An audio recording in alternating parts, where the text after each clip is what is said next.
Channel education 24 carat में। तो जैसा कि हम कर रहे थे परसेंटेज की सीरीज़ पे काम कर रहे थे, ठीक है। परसेंटेज की जो सीरीज़ है, ये वीडियो सीरीज़ बेसिकली कंपटीशन और प्लेसमेंट एग्ज़ाम्स के लिए है। और इस पे ये है इसका सेकंड वीडियो। फर्स्ट वीडियो में हमने इंट्रोडक्टरी पार्ट किया था और परसेंटेज के क्वेश्चन सॉल्व किए थे जो कि कंपटीशन एग्ज़ाम्स में आते हैं। और सेकंड वीडियो जो है डेडिकेटेड है परसेंटेज इंक्रीज़ और डिक्रीज़ के टॉपिक में। तो जल्दी से शुरू करते हैं और समझते हैं क्या होता है परसेंटेज इंक्रीज़ और परसेंटेज डिक्रीज़। ठीक है, समझ लीजिए कि एक एग्ज़ाम्पल है, कोई बिजनेसमैन है, ठीक है, उसके पास कोई 200 रुपये का प्रोडक्ट है, हाँ, और वो 200 रुपये का प्रोडक्ट उसने 250 में बेचा, ठीक है, मतलब उसने कुछ कॉस्ट इंक्रीज़ की। कितनी इंक्रीज़ की? 50 रुपये, ठीक है। और फिर उसने दूसरे बिजनेसमैन को बेचा। ये पहला बिजनेसमैन था, ये दूसरा बिजनेसमैन है, और दूसरे बिजनेसमैन ने कंज्यूमर को बेचा जो कि भैया उसको फाइनली यूज़ करेगा। उसने बेचा 300 का, फिर से 50 रुपये बढ़ा दिए, ठीक है। दोनों ने 50-50 रुपये बढ़ा के बेचे। तो क्या इन दोनों का परसेंटेज इंक्रीज सेम होगा? तो देखते हैं क्या सेम होगा। अगर नहीं सेम होगा तो क्यों नहीं सेम होगा, क्या रीज़न है, क्या क्या होता है इस टॉपिक में, ये सब इस वीडियो में आज हम लोग कंप्लीट करते हैं। तो भैया शुरू करते हैं। तो परसेंटेज इंक्रीज़ का जो फॉर्मूला होता है वो होता है, सबसे पहले तो समझते हैं कुछ टर्मिनोलॉजीज़। 200 का ख़रीदा है अगर किसी ने, ठीक है, 200 का ख़रीदा है और x% इंक्रीज़ करके उसको सेल करेगा, ठीक है, किसी सेलिंग प्राइस पे, ठीक है। तो हम एक सेकंड, सबसे पहले तो ये देखते हैं वीडियो रुक गया है, क्यों नहीं रुका है? वीडियो तो रुका है।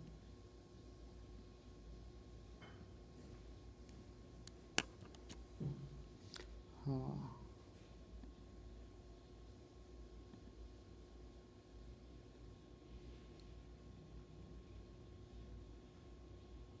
ठीक है। तो वापस लौटते हैं हमारे कंटेंट में। एक सेकेंड,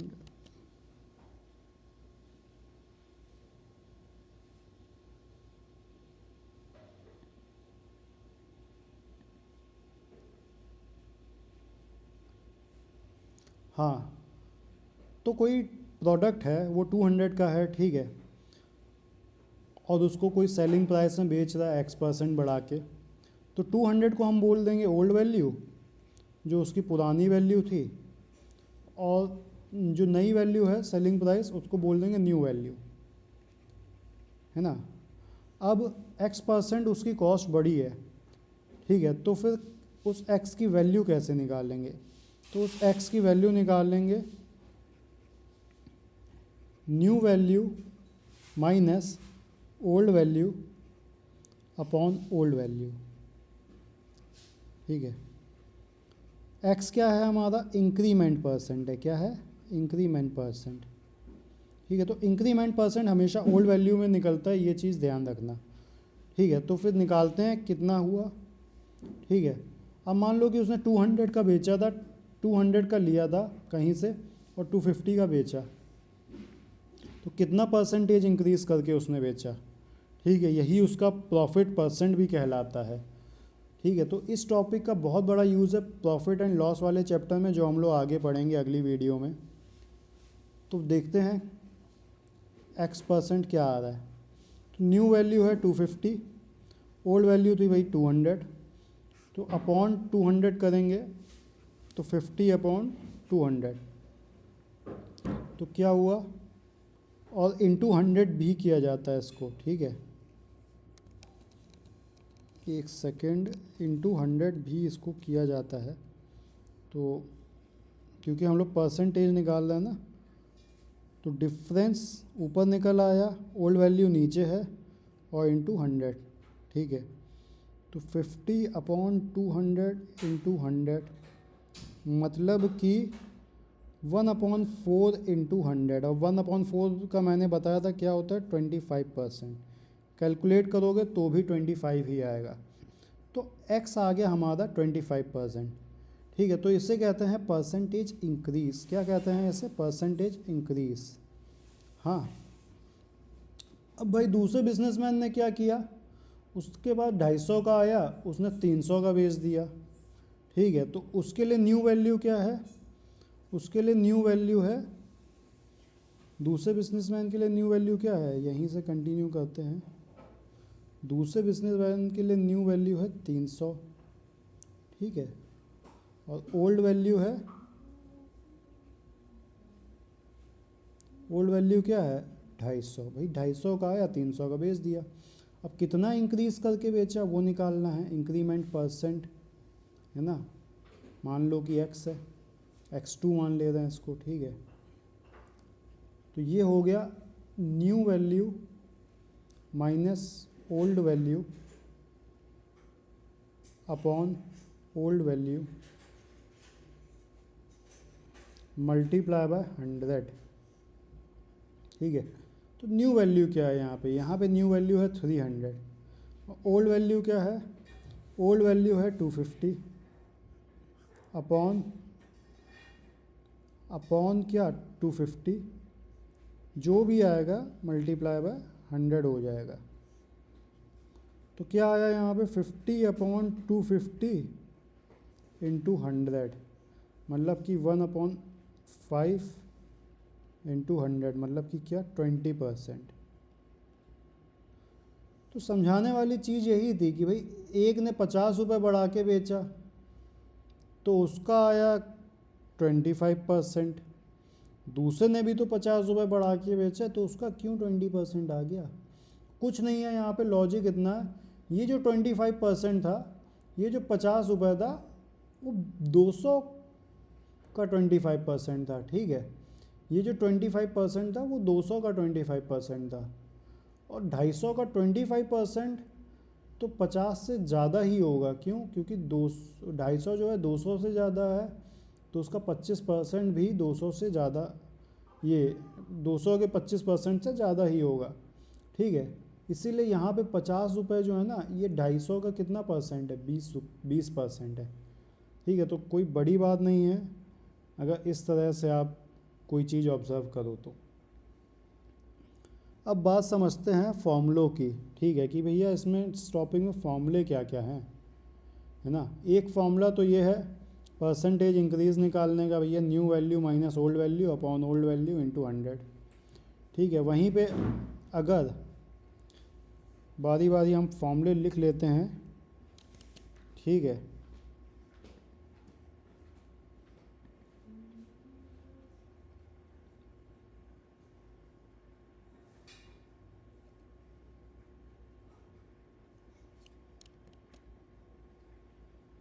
एक सेकंड, आज ड्राइवर को दो बार चालू करना पड़ रहा है।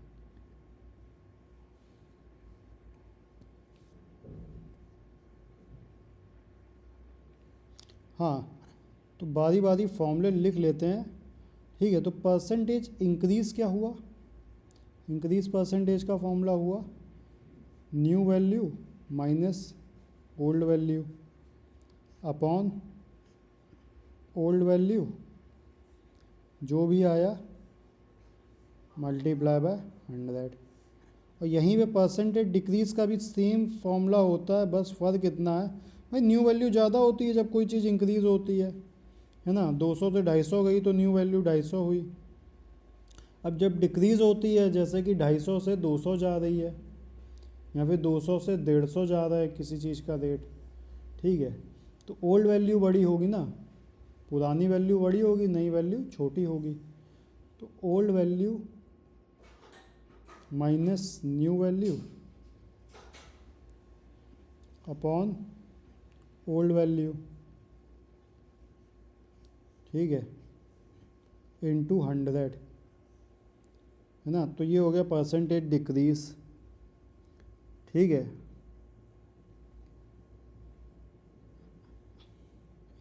अब और भी फॉर्मूले होते हैं, ये तो परसेंटेज के फॉर्मूले हो गए कि भाई परसेंटेज इंक्रीज़ और परसेंटेज डिक्रीज़ के क्या फॉर्मूले होते हैं।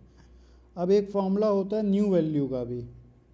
अगर आपको मान लो ओल्ड वैल्यू दी है और परसेंटेज इंक्रीज़ दिया है, ठीक है, तो न्यू वैल्यू क्या होगी। अगर आपको ओल्ड वैल्यू दी है और परसेंटेज इंक्रीज़ दिया है, ठीक है, तो परसेंटेज इंक्रीज़ को तो हम लोग आई मान लेंगे, ठीक है यहाँ पे। तो इसका फॉर्मूला होता है 100 प्लस आई अपॉन 100 ऑफ कितना, old value, multiply by old value. अभी अभी इस फॉर्मूले को भी समझेंगे अभी, ठीक है, अभी रिलैक्स रहो आप लोग, इस फॉर्मूले को भी समझेंगे। न्यू वैल्यू अगर हमें इंक्रीमेंट दिया है, ठीक है, इंक्रीमेंट का केस है ना, ये भी इंक्रीमेंट का केस है। अगर इंक्रीमेंट हुआ, इंक्रीमेंट, ठीक है, एरो हमने ऊपर बना दिया, दाम बढ़े हैं, और ये डिक्रीमेंट का केस है ना, मतलब दाम घटे हैं, ठीक है।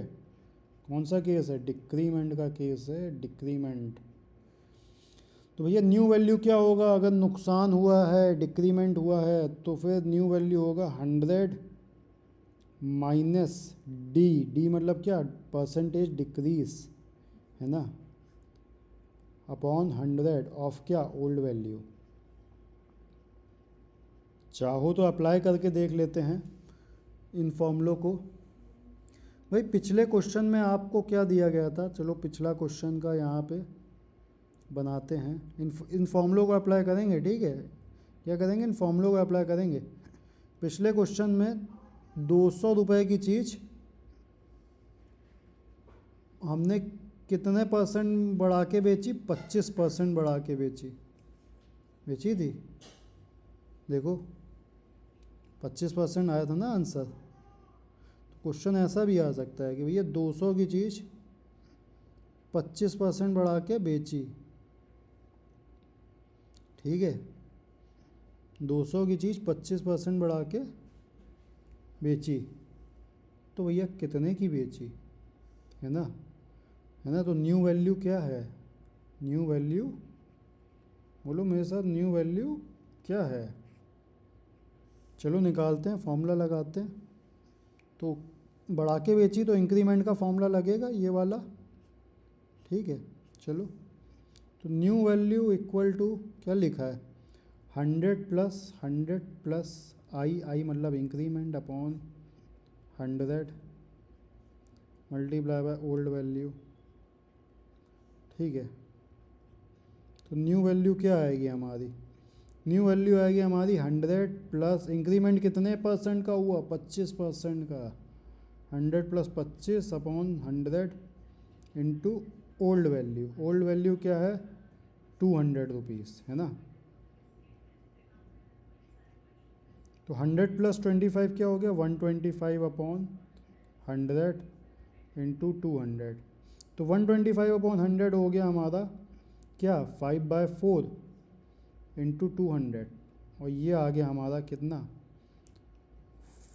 4 5 जा 20, 55 250, ये आ गया कितना, 250, जो कि हमारे केस में था कि भैया 200 से 250 दाम कर दिए, कैसे किए, 25% बढ़ा के किए, नहीं।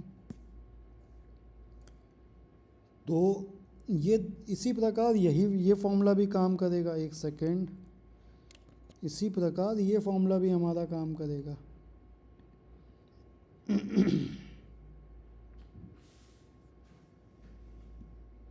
ठीक है,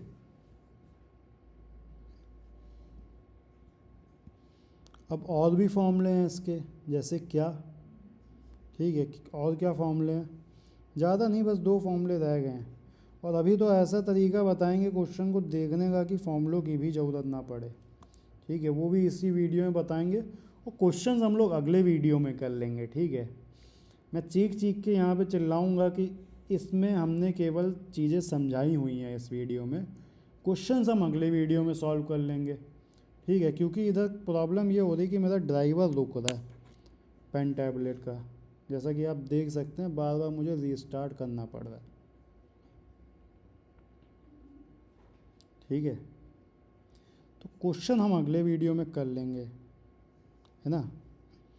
अब और क्या फॉर्मूले हैं, ठीक है, कुछ और केसेस हैं, जैसे कि क्या, पहले तो ये आप लोग ये 4 फॉर्मूले नोट कर लीजिए, ठीक है, वीडियो पॉज करके। अब दूसरे केस समझते हैं। क्वेश्चन ऐसा भी आता है कि कोई चीज़ थी 150 रुपये की थी भैया, कितने की थी, 150 की थी, ठीक है, कितने की थी, 150 की थी।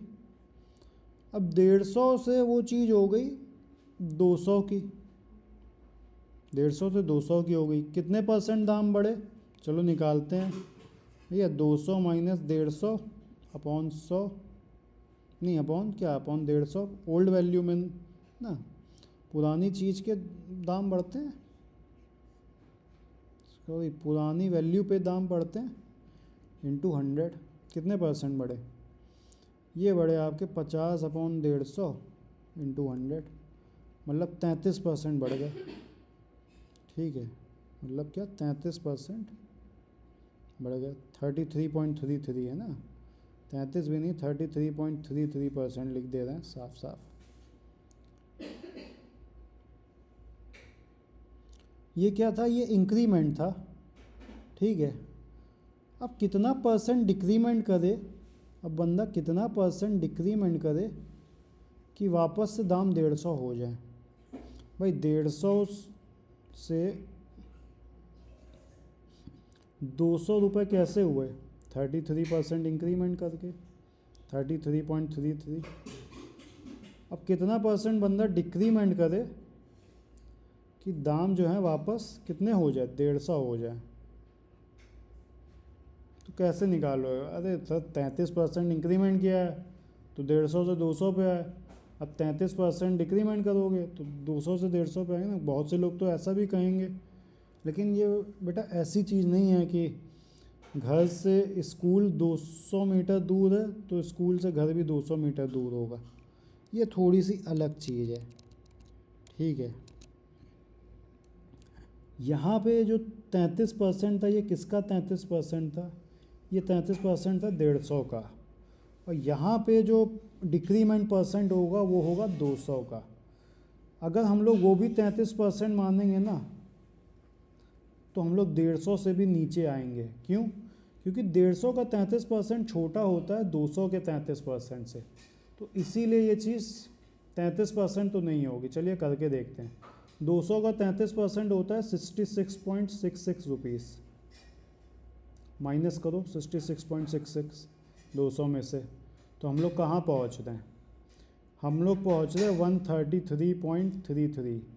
हम लोग 150 पे नहीं पहुँच रहे हैं, हम लोग 150 पे नहीं पहुँच रहे हैं, हम लोग यहाँ पहुँच रहे हैं, है ना। तो ऐसे सीधा सीधा क्वेश्चन ये है नहीं, तो इसका भी एक फॉर्मूला बता दे रहे हैं, लेकिन हर चीज़ के पीछे लॉजिक है, ठीक है, वो भी हम बताएंगे। पहले फॉर्मूले देख लो भैया, है ना, क्योंकि बहुत से तो मेरे व्यूअर्स ऐसे होंगे कि भैया फॉर्मूला बताओ, और फॉर्मूला लगा के आंसर कैसे निकाला जाता है वो बताओ, ठीक है। लॉजिक वॉजिक सब बहुत बड़ा सिलेबस है, लॉजिक ना बताओ, है ना। तो चलो फॉर्मूला देख लो, सबसे पहले फॉर्मूला देख लो, ठीक है। मान लो किसी चीज़ के दाम 100 रुपये थे, ठीक है, या फिर कह लो ओल्ड वैल्यू थी, ठीक है, ओल्ड वैल्यू थी,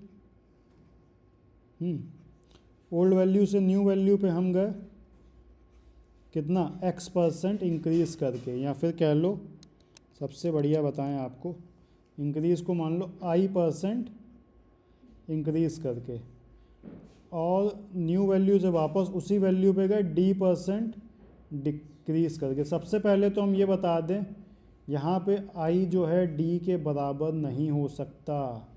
अगर आप 33% इंक्रीज़ करके आए हो तो 33% डिक्रीज़ करके नहीं जाओगे, ठीक है। सबसे पहले तो हम ये बता दें, ठीक है, तो ये फैक्ट अपने मन में रखना। अब आ जाओ फॉर्मूले पे, ठीक है। तो डिक्रीज़ % का फॉर्मूला होगा हमारा ये इंक्रीज %, अरे ड्राइवर फिर रुक गया, ड्राइवर बहुत गंदा है हमारा, पी के चला आता है, इसको बार बार रीस्टार्ट करना पड़ता है, जो कि हमने कर दिया। ठीक है, ड्राइवर बहुत गंदा है हमारा, एक बार में रीस्टार्ट भी नहीं होता।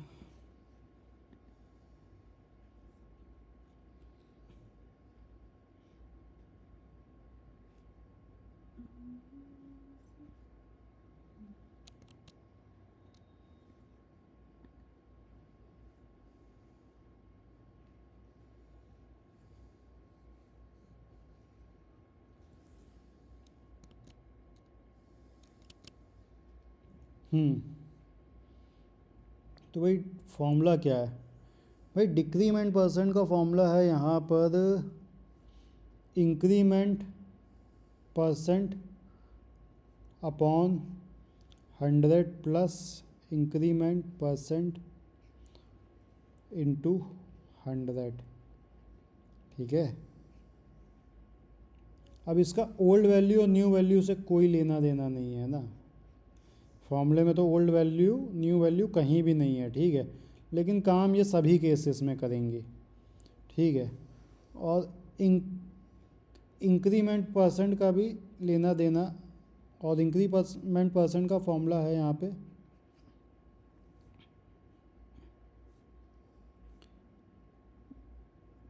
Decrement upon 100 minus decrement into 100। अब भाई ये फॉर्मूला किस केस के लिए है भैया, वो भी सुन लो। कोई चीज़ 200 की है, ठीक है, 200 से हमने दाम घटाए 180 की हो गई। ठीक है, तो कितने परसेंट हमें दाम बढ़ाने हैं? 200 से D% दाम घटाए हमने, 180 की हो गई, तो कितने परसेंट हमें दाम बढ़ाने हैं? ठीक है, इंक्री कि वो वापस 200 की हो जाए, तो उसके लिए ये फॉर्मूला लगेगा।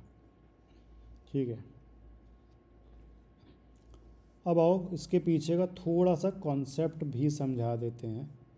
ठीक है, सबसे पहले इसका स्क्रीनशॉट ले लो। ठीक है, इसमें 2 फॉर्मूले हमने सीखे हैं, है ना, वो 2 फॉर्मूले हम यहाँ नोट कर चुके हैं। अब इसका स्क्रीनशॉट ले लो, है ना। इसमें हमारे पास 4 फॉर्मूले हैं, 1 2 3 4। अब आगे हमारे पास इसका स्क्रीनशॉट और ले लो, इसमें हमारे पास 2 बड़े इम्पोर्टेंट फॉर्मूले हैं।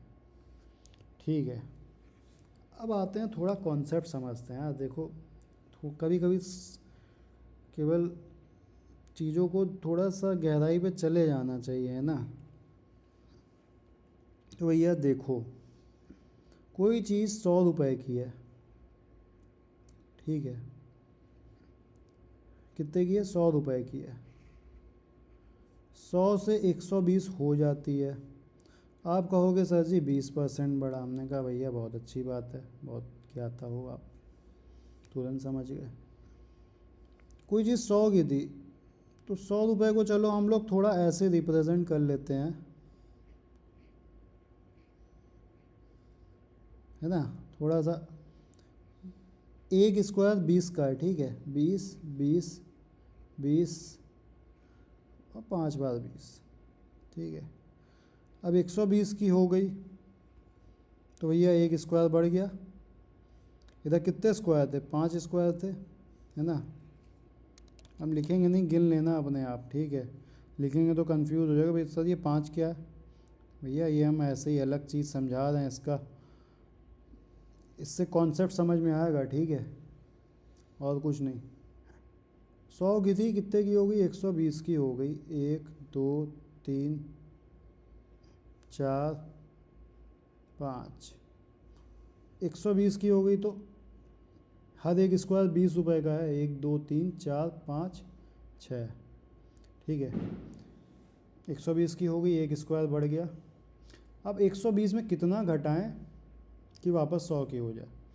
भाई 100 की थी, तो मैं कहता हूँ 5/5। ठीक है, 5 में से 5 स्क्वायर थे।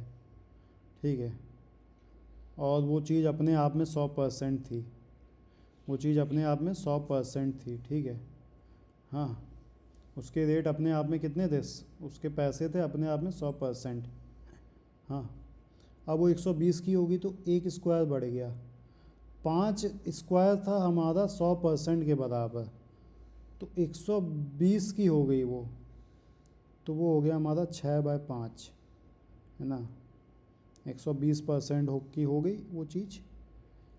कोई चीज़ शुरू में 100% की थी, 20% बढ़ के 120% की हो गई, ठीक है। 120% मतलब 6/5। भाई परसेंटेज को हम लोग फ्रैक्शन में कैसे लिखेंगे, ऐसे ही तो लिखेंगे 6/5, ठीक है।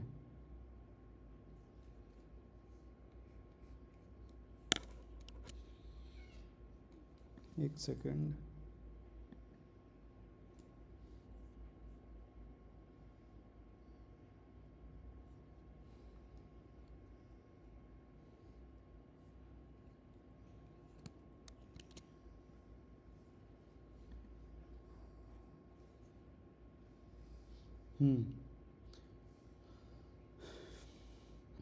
अब 6/5 से हम लोगों को उसमें कितना घटाना है कि वो वापस 5/5 हो जाए। 5/5 मतलब क्या, वापस 1 हो जाए, ठीक है।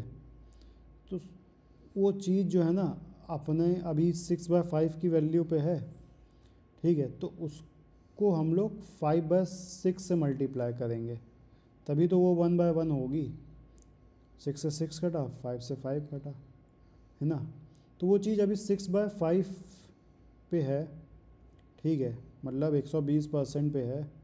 तो 120% को हम लोग 120 को क्या लिखेंगे हम लोग, 120/100, ठीक है। 120% को हम लोग कितना घटाएंगे, कितने से मल्टीप्लाई करेंगे, 5/6, ठीक है। मतलब कि 100/120 से मल्टीप्लाई करेंगे, तो 100/120 क्या हुआ, 100/120 हो गया 5/6, ठीक है। तो 6/5 हमारा जब 120% होता है, मतलब 20% का इंक्रीमेंट, तो 5/6 हमारा क्या हुआ, 5/6 हमारा हुआ कितना, 1/6 होता है 16.66, तो ये हो गया 83.33%, ठीक है। 5/6 क्या हो गया, 83.33%, है ना। मतलब कि यहाँ पे हमारा 20% बढ़ा है, तो यहाँ पे हमारा 16.66% घटा है, ठीक है। मतलब कि कोई चीज़ की वैल्यू 1/5 बड़ी है, मतलब 20% बड़ी है, तो उस चीज़ की वैल्यू कितनी घटेगी, 1/6 घटेगी, है ना, वापस उतनी करने के लिए, ठीक है। कोई चीज़ 100 से 120 हुई है, तो हमने 1/5 उसकी वैल्यू बढ़ाई है, ठीक है। हमने एक स्क्वायर यहाँ पे बढ़ा दिया है, समझो। कोई चीज़ 100 से 120 की हुई है, पहले 100 की थी अब 120 की है, तो हमने यहाँ पे एक स्क्वायर बढ़ा दिया है, 1/5 बढ़ इंक्रीमेंट हुआ है। अब टोटल कितने स्क्वायर है, 6 में से एक स्क्वायर घटा देंगे, मतलब 1/6 का डिक्रीमेंट कर देंगे, है ना। तो 1/5 का इंक्रीमेंट मतलब क्या, 20% इंक्रीमेंट, और 1/6 का डिक्रीमेंट मतलब क्या, 16.66% डिक्रीमेंट, ठीक है। मतलब कोई इसको 20% बढ़ाया और इसी को हमने 16.66% घटाया, तो वापस पीछे पहुंच गए। चलो एक और एग्जांपल से समझते हैं, ठीक है। इसमें हम क्वेश्चंस नहीं करेंगे, क्वेश्चंस अगले वीडियो में करेंगे, ठीक है। कॉन्सेप्ट समझो इसमें। 100 की चीज़ थी, हमने रेट बढ़ाए 125 की कर दी, फिर 125 की चीज़ थी, हमने रेट घटाए वापस 100 की कर दी। जब रेट बढ़ाए तो हमने कितने परसेंट बढ़ाया, 25% बढ़ा दिया, और जब रेट घटाया तो कितने परसेंट घटाया, 20% घटा दिया। किसका 20%, 125 का 20%, ठीक है। तो 100 का 25% बढ़ाया 125 हुआ, 125 का 20% घटाया 100 हुआ। ठीक है, तो 100 की चीज़ थी, हमने कहा कि भैया 25% के 4 ब्लॉक थे। ठीक है, हाँ, तो ये चीज़ थी 4/4 की। हाँ, मतलब कि 100%। अब 125 की हो गई, तो ये हो गई 5/4 की। ठीक है, कैसे 5/4 की हुई, +1/4 हो गया। ठीक है, हाँ, अब 5/4 एक्चुअली में यहाँ पे कितने स्क्वायर हो गए, 5 हो गए, तो एक स्क्वायर 5 में से घटा देंगे। ठीक है, तो माइनस इधर 5/5 माइनस 1/5 घटेंगे तो वापस वही चीज़ आ जाएगी। ठीक है, जो कि हो जाएगी हमारी 4 स्क्वायर हो जाएंगे। ठीक है, तो ये है कॉन्सेप्ट। ठीक है, अगर ये ना समझ में आया तो प्रैक्टिस करते रहना, बहुत प्रैक्टिस करोगे समझ में आ जाएंगी ये चीज़ें। ठीक है, तो अगले वीडियो में बात करेंगे हम लोग क्वेश्चंस पे। ठीक है, कि इस पे किस तरह के क्वेश्चंस बन के आते हैं, है ना। ये काफ़ी डिटेल में हो गया था, या मैंने अपने उससे समझाया है, अपने पॉइंट ऑफ व्यू से। ठीक है, लेकिन आप लोग फॉर्मूलों का ध्यान रखिए। ठीक है, ये 6 फॉर्मूले हैं, 2 तो ये हैं। ठीक है, और बाकी के 4 फॉर्मूले ये हैं। ये 4 फॉर्मूले और इन 2 फॉर्मूलों पे हम लोग क्वेश्चंस करेंगे अगले वीडियो में। तब तक के लिए बने रहिए। Thank you.